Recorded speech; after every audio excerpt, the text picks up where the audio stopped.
अच्छा स्वामी जी, आपने भी तस्वीरें देखी। आज इमोशन नहीं हम लोगों होगा। ने पार्क में खूब रेट्रो वॉकिंग की।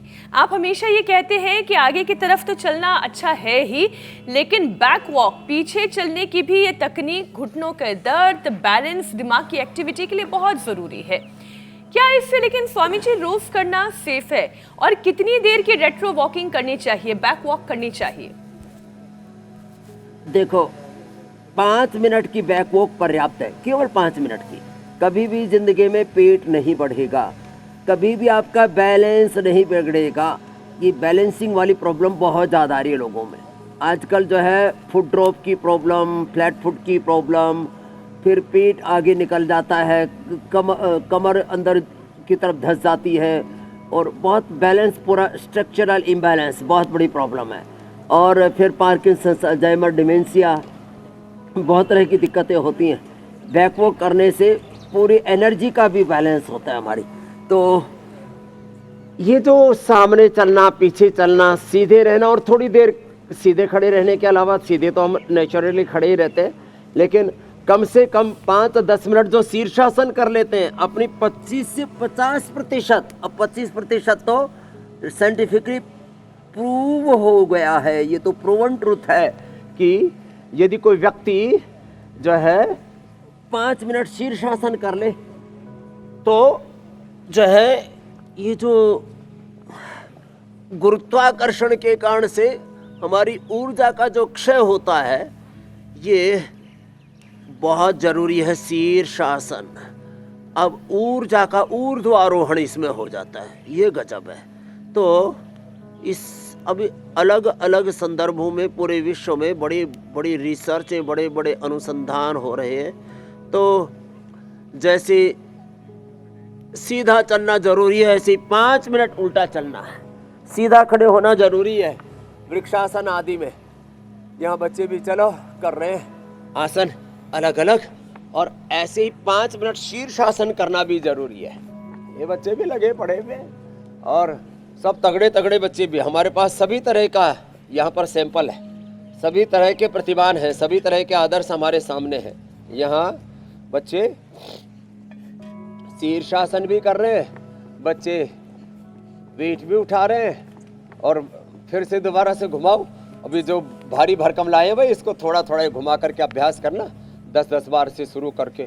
लेकिन भाई ये गजब है, हाँ? अब इनके लिए जो दमखम चाहिए ना भुजाओं में नहीं तो पता लगा कंधा उतर गया गड़बड़ झाला हो गया। अब इसके लिए बहुत ताकत चाहिए, हाँ।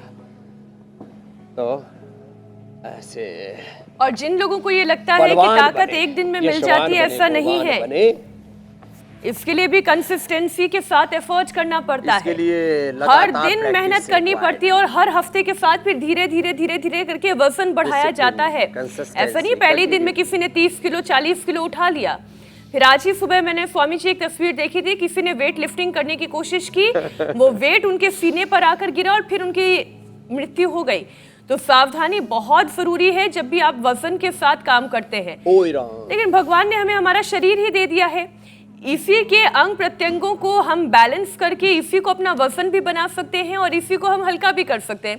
स्वामी जी, जिन लोगों के घुटने में तकलीफ है, मैं घुटनों पर बात कर लेती हूँ, उनके साथ सबसे बड़ी समस्या ये है कि उनके बैलेंस प्रॉपर नहीं हो पाता। तो क्या उनके लिए रेट्रो वॉकिंग, तेज वॉक या जॉगिंग सुरक्षित है? कौन से कम रिस्क वाले आप योगाभ्यास उन्हें सजेस्ट करेंगे जिनके घुटनों में दर्द होता है? घुटनों के लिए सबसे अच्छा तो ये है, ऐसे आगे पीछे पैरों को यूं दबाएं, एक तो ये तरीका है। और इस तरीके के साथ साथ अब जो हमारे निपुण जी की तरह इतने ज़्यादा ऊर्जा से आप्लावित हैं, उनकी तो बात छोड़ दिए, ये तो एक्सेप्शन है। और ये जो बच्चे यहाँ पर आप देख रहे हैं, इनको देख करके आप जो है होड़ मत करना, गांव की भाषा में कहते हैं ना होड़ मत करना। पहले कम से कम यहाँ से शुरू करना। देखो, आगे पीछे ऐसे दबाया, घुटनों को ऐसे खींचा और छोड़ा, ऐसे खड़े होकर के भी कर सकते हैं। देखो ऐसे, ये घुटनों को यूँ खींचना, छोड़ना, घुटनों की ये एक्सरसाइज ऐसे करना, और जिनको ज़्यादा ही घुटनों को मजबूत बनाना है तो 10-10, 20-20 बार पहले से ही थोड़ा सा दंड बैठक लगाते रहना है। ये बैठक बहुत ज़रूरी है, अथवा ये ऐसे सपाटा दंड, ये भी ज़रूरी है, ऐसे ये ऐसे, अथवा फिर ये मिश्र दंड है ना, इसमें तो दंड बैठक दोनों हो जाते हैं ऐसे। तो ऐसे जो करते रहेंगे उनको तो 100 साल घुटनों में प्रॉब्लम नहीं होगी। बाद में आप थोड़ा सा बटरफ्लाई करके और थोड़ा कपाल भाती करके भी अपने घुटनों को स्ट्रेंथन कर सकते हैं। दूध में हल्दी शिलाजीत, लाक्षादि गुग्गुल, अश्वशिलाया स्वर्ण शिलाजीत, योगराज महायोगराज गुग्गुल, खाली पेट पिनानिल गोल्ड ऑर्थोग्रीन। एक दिन मैंने बताया था, अभी परसों के दिन ही तो बताया था, एलोवेरा, गिलोय पारिजात, निर्गुंडी, सहजने का रस। और फिर ज़्यादा ही घुटनों में दर्द हो जाए थोड़ा पिनानिल तेल लगा लेना। और हाँ, तेल में रिफाइंड ऑयल छोड़ करके जो तिल का तेल खाते हैं और खाली पेट 1 चम्मच तिल का तेल पी भी लेते हैं, उनके मैंने देखा 100 साल तक घुटने एकदम टनाटन रहते हैं। तो ऐसे जो अपने आप को पूर्ण हेल्दी रखना चाहते हैं उनके लिए ज़रूरी है सुबह 1 चम्मच या तो घृतपान कर लिया करें, जैसे हम यहाँ घी से हवन भी करते हैं, और घृतपान के लिए भी जी स्वामी अभी मैंने तो सुबह सुबह घी पी लिया है। सुबह सुबह गोधन अर्घ और घृतपान हम करते हैं तो 100 साल भाई हमारे घुटने तो अच्छे रहेंगे।